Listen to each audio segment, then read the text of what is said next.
What's up, everybody? Uh, it's it's Tuesday. So the Cat Smack Chat Day, as it were, we are getting closer and closer to actual baseball to talk about. I know it's just spring training and nothing to freak out about, but we actually get baseball and some fun things to think about. Let me share this real quick.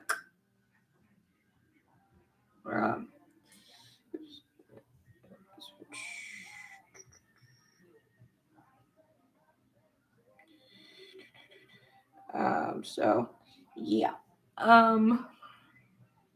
There's not really a ton to talk about again, other than Chris Sale is slated to be the Grapefruit League opener on Saturday against the Minnesota Twins.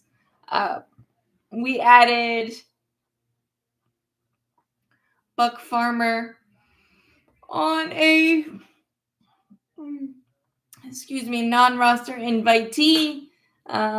It's kind of crazy that a lot of very formidable MLB relievers are getting non-roster invitees and non-guaranteed contracts, but that is where we are in the market.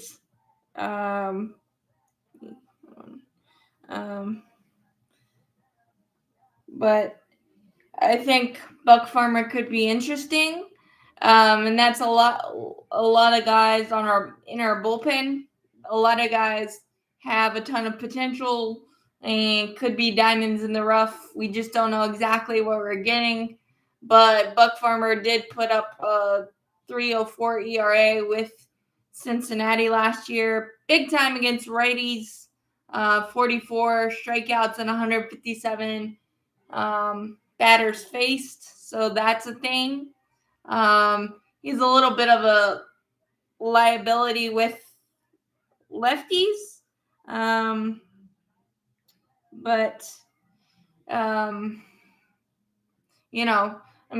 we've got so many non-roster invitees and intriguing names to watch in spring training. So that's something exciting to look forward to and to evaluate when it comes to spring training. But obviously my cardinal rule for spring training is not to overreact to bad. You can overreact to good and only to good. But just kind of take everything with a grain of salt, because a lot of times pitchers and hitters may be working on different types of things. So you don't want to get your hopes up or over evaluate certain things.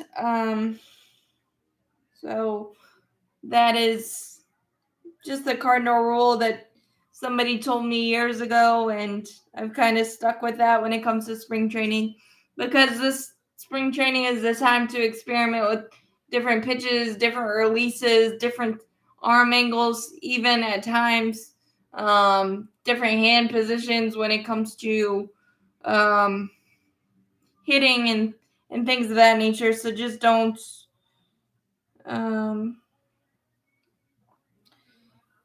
under/over react, as it were.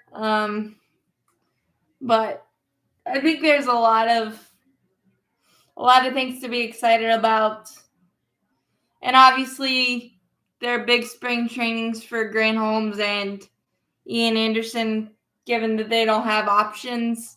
And these guys have been too valuable to our organization to just kind of let them go. So ultimately, it seems like one of those guys are going to win the fifth spot in the rotation. Fourth and fifth, that they'll take until Strider comes back, which late April, early May at the latest, I think, is the latest timetable. So, but I think it's probably Ian Anderson's to lose at this point.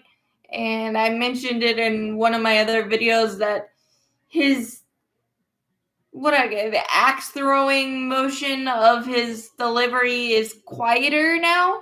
So that's an interesting development. Plus, he's added a couple more pitches. I think a slider and a cutter. So that's an intriguing follow. Obviously, Bryce Elder too is an intriguing follow just because he's always been our yo-yo, or the last couple of years he's been our yo-yo, going up and down. Spot starts when we need it and things of that nature. So that's always an interesting one. And hopefully you get to see some of the younger guys. J.R. Ritchie, he's been ravaged by injuries, but he's still got some promising ability seemingly there. Drew Hackenberg has kind of taken the jetpack through our organization, like Spencer Schwellenbach did. So that's a thought as well. I hope AJ Smith-Shawver can take a step forward, but like I said, with Grant Holmes and Ian Anderson not having options, and you really don't want to lose those guys for nothing because they'll be snapped up on waivers quicker than you can even put them on. So because they had just the pedigree and with what, I don't know that Grant Holmes has the pedigree, but Ian Anderson does, his playoffs and things of that nature. Yeah, it was rough before he got hurt, just kind of pulling teeth a little bit like Julio Teheran was at the tail end of his career. But I think Ian Anderson, it's there. We've seen it. And I think this is a definite opportunity for him to blossom because it's, for lack of a better, we've always had a veteran, Charlie Morton or a Drew Smiley, that kind of blocked it. And Ian struggled and got hurt, so it didn't help things. But I really hoping for big things for him, just because he's still young. There's still a lot left in the arm, and we've seen how good he can be when it's really good. So, and AJ Smith-Shawver, I don't think they're gonna pull the plug necessarily on him being a starter yet either. But he could be an interesting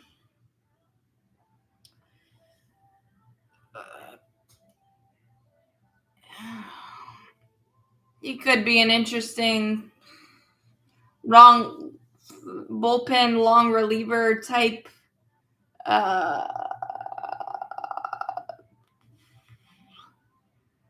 opening day probable starters at this point. Starting rotation wise, is Chris Sale, Ronaldo Lopez, Spencer Schwellenbach, Ian Anderson, and Grant Holmes as of now. And I think, as I said, Spencer Strider probably late April.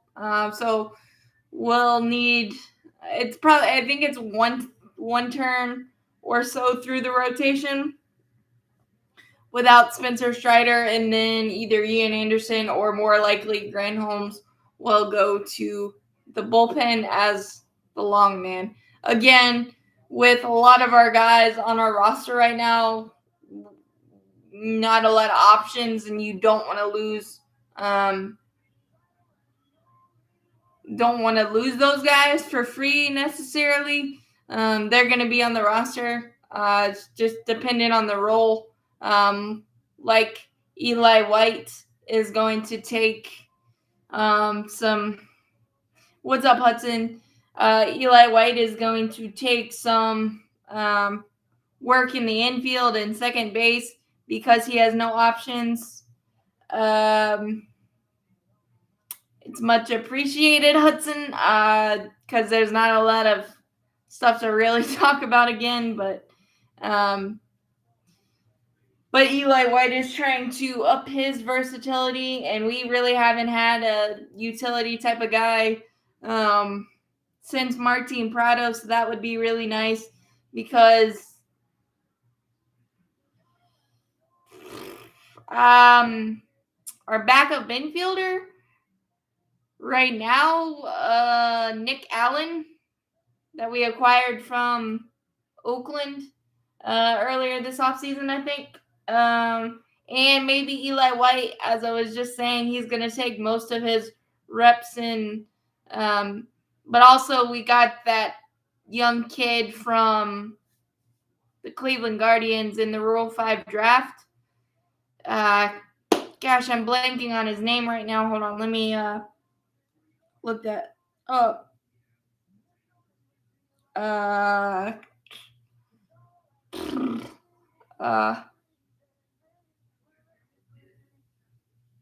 Yeah.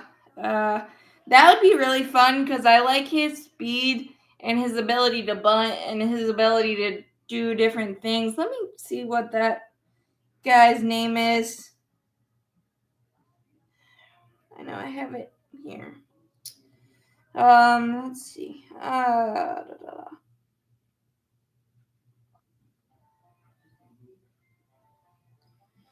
Christian Cairo is the shortstop that we got from the Cleveland Guardians in the Rule 5 draft, and those guys have to stay on our roster or we have to offer them back to the organization. So Christian Cairo pretty much has to stay on our roster, so hopefully he can take a step forward. Plus, he's only 23. So maybe there's something there as well. But I think Eli White is very intriguing, and his willingness and ability to want to try different positions is nice. It's not what you're seeing over in Boston with the whole Rafael Devers saying, I'm only a third baseman. I'm not going to sacrifice for Alex Bregman and all that jazz. That's fun. Not interesting. Costas comments. Definitely not what you want to see. But the Braves don't have to worry about that. And like I said, our roster is different. It's younger. It's probably missing an arm or two, but the way we're doing it, I'm not mad at it, and I'm just waiting to see kind of who takes the bull by the horns, so to speak. Because I mean,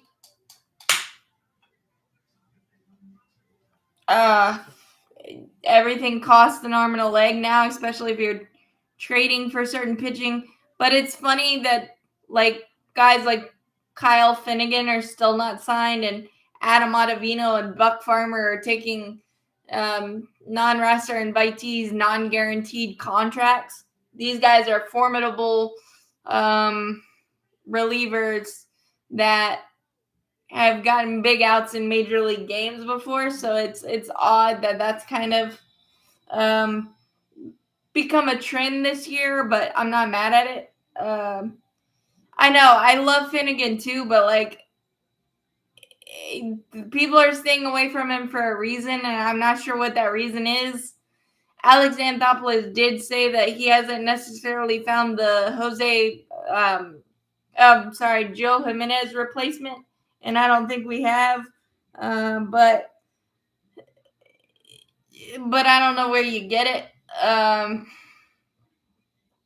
I thought Kyle Finnegan, but maybe Kyle Finnegan was just chasing saves with Washington. I don't know. There's got to be something because he's still out on the market for some reason, so I'm not sure there. And I don't think we have found Joe Jimenez replacement either. But again, who knows? Maybe that'll flash in spring training, or we'll make a sneaky, weird Alex Anthopoulos out of the box trade that nobody is thinking of. That's always a definite possibility. But I think Of course, Luke Williams probably has an inside track to our backup infield position as well because he can play all the infield positions, but I'm hoping for somebody like a Nick Allen or Christian Cairo or Eli White to kind of take over that position, because I just feel like,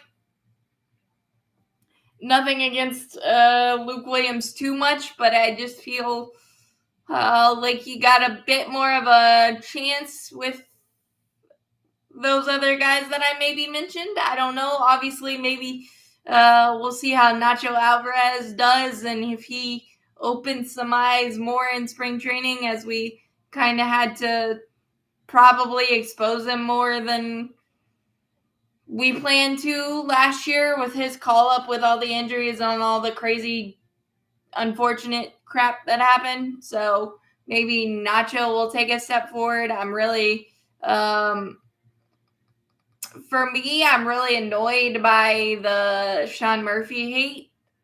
Uh, Look, I know everybody loved Willie C and all that stuff, and he's thriving, and I get it. But Sean Murphy's not bad.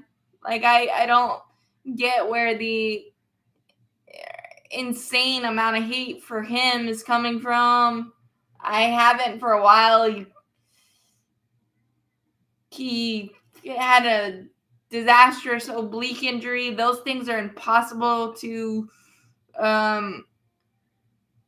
predict and come back from, and I think people are kind of forgetting that he's one of the best leaders behind the plate that I've ever seen. And I think that people are, I mean, I understand Willie C has been amazing, but he's still kind of snatchy behind the plate, and that's not my favorite thing.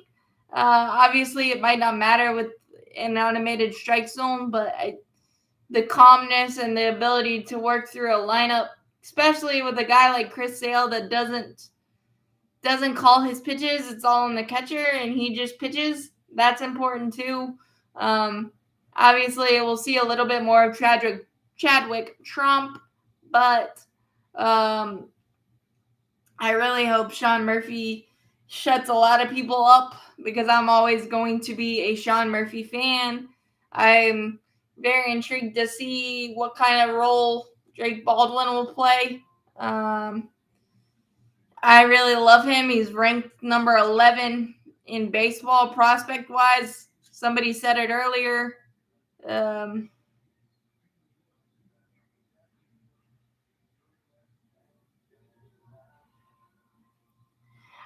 Yeah, and our entire team got hurt, and everybody was trying too hard, and it just sucked last year all around. And I think people are forgetting that. And I also think people are forgetting the fact that most every single one of us wanted Marcell Ozuna off the team. Not to bring up a sore point, but every single one of us at one point wanted Marcell Ozuna off the team, and it ended up being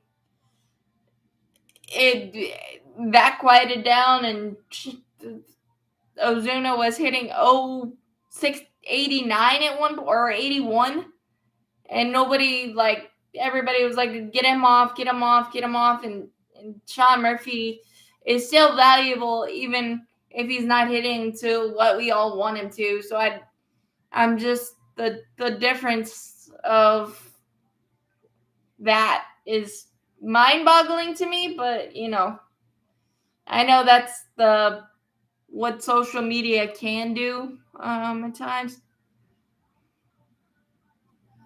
Exactly, but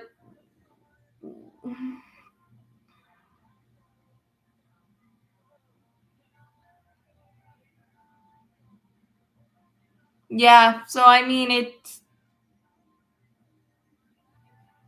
the the annoying hate for Sean Murphy is mind-boggling to me, and I hope he has an amazing season and does what he wants to do.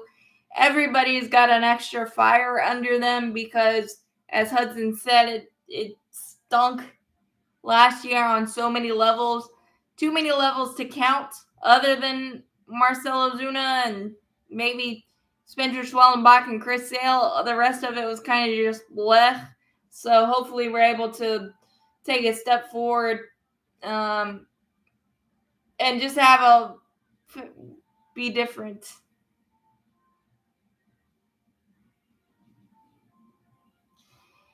I agree, Michael. I really hope so.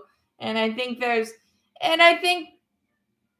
yeah, would I love two more arms or something? Yeah, probably, but I'm willing to embrace the way we're doing it right now, and see how it plays out in spring training, and I think we have a lot more exciting storylines to follow.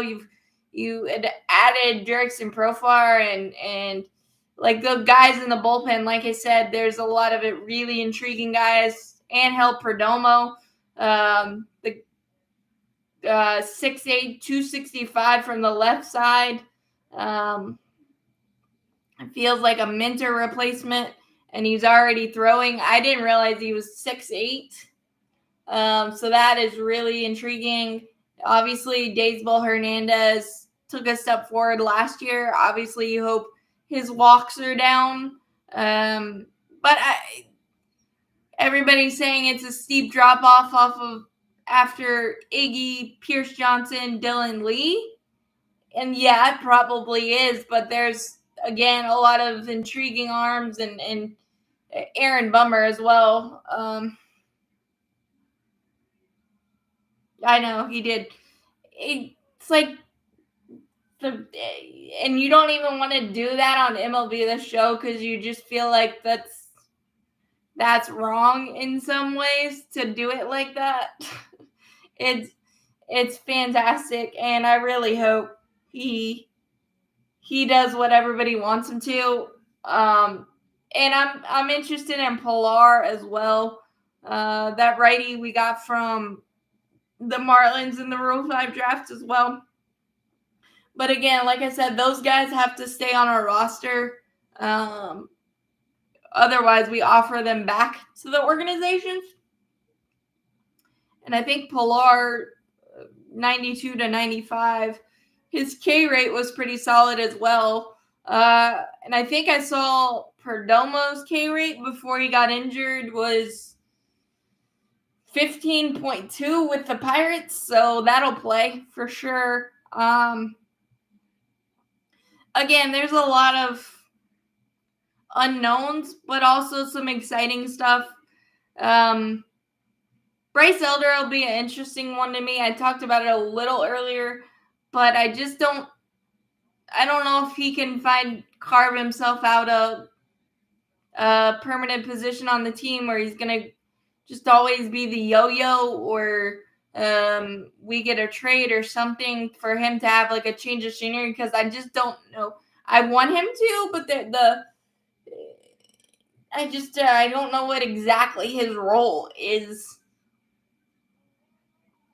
But again, I guess that depends on Ian Anderson and Grant Holmes and what those. But Ian Anderson and Grant Holmes don't have options either, so it's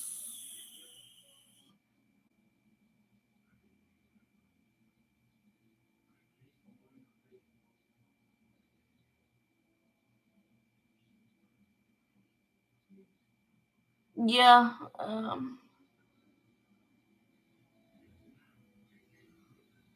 Yeah, for sure. And he's definitely a change of speeds. I just don't know if, like, is the ceiling what he did All-Star a couple of years ago? Is that like the complete ceiling? And that would be great if he could like take the 4 or 5 rotation spot, or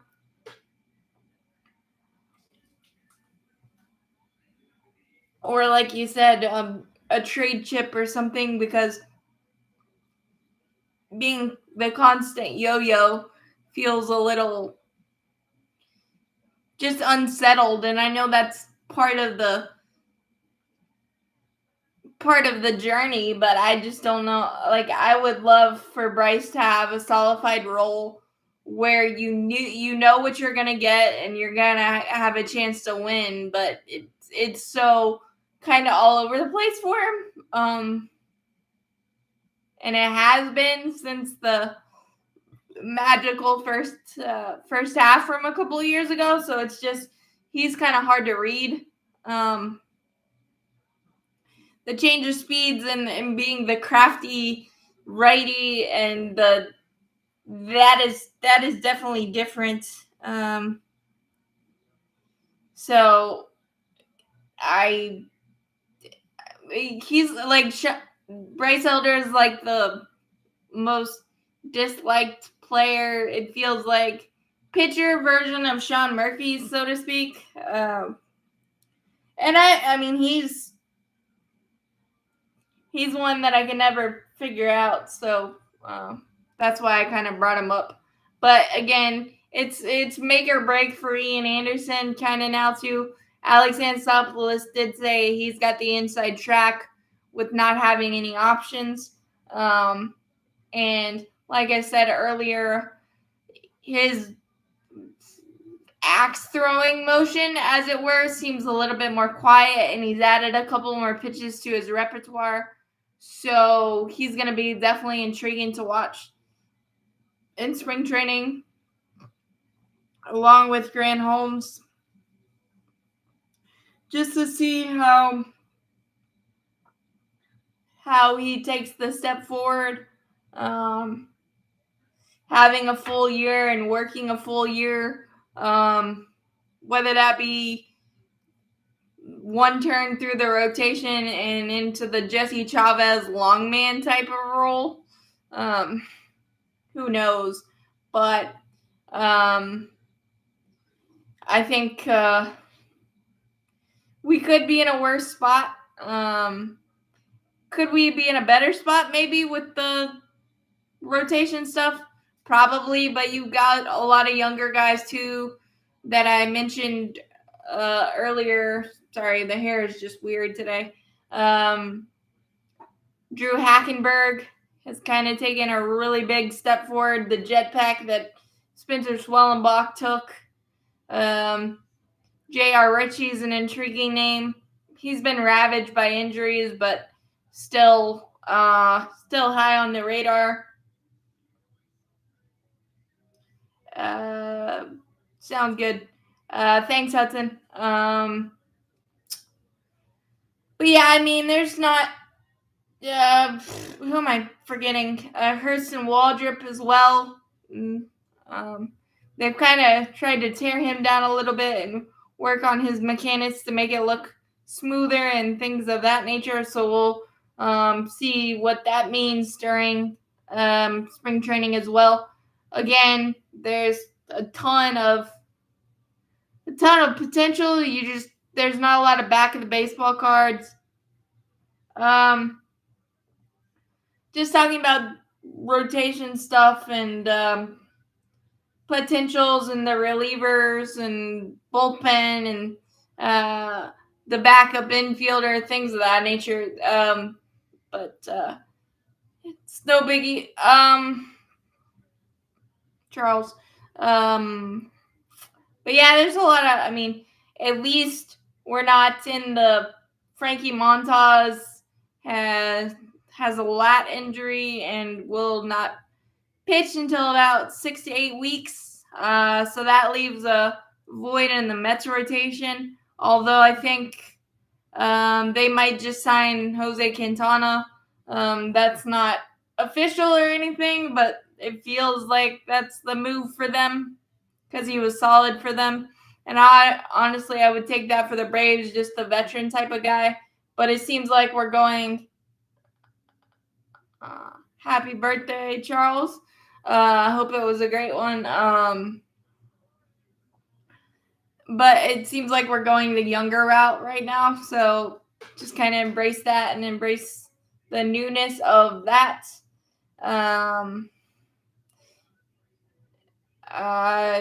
Justin Turner signed a 1-year deal with the Cubs, up to $6 million, I think. 2.5 in incentives. The Chicago Cubs were runner-up in the Alex Bregman sweepstakes, and I think that's a good veteran get for the Cubs. I think they've done a nice job.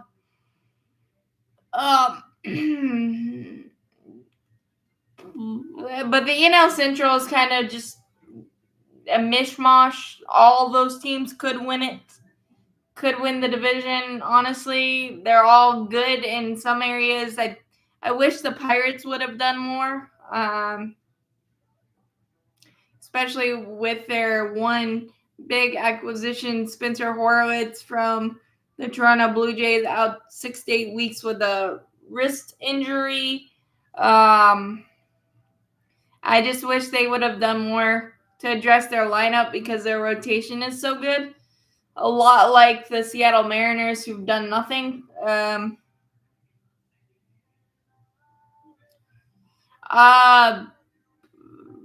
Buck Farmer was the latest signing we had when we just signed him. Right-handed pitcher, 3.04 ERA with the Cincinnati Reds. Another intriguing piece again for the bullpen. He's been great against right-handed batters.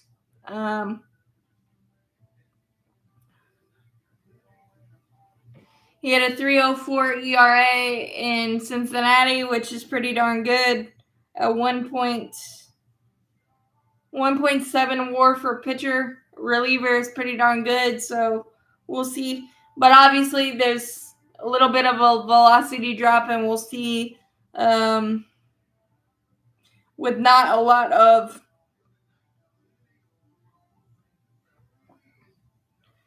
open spots, but a lot of intriguing guys to watch. So Buck Farmer is definitely that. Thanks. Yeah, I finally got it on the good angle today, so you can see it a little better. There we go. But yeah, it's one of my favorites. The picture of Bobby is definitely one of my favorites. So, but yeah, everything's steamrolling. Ronald's been looking really good in camp. Everybody's here at camp. Their first full workout together was today, but most people have been there for a while. So everybody's like raring to go, and a lot of veterans and a lot of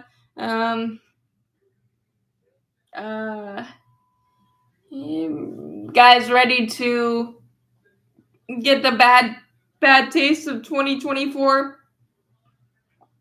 and all of that bad luck and bad juju out of the way. Spencer Strider, Ronald Acuna Jr., those guys working back from injury seem to be good and progressing well. And Spencer Strider said he's in a good spot. And in the competitive portion of his rehab, he should pitch a couple of games at the end of the Grapefruit. Again, his timeline is still late April. Yeah.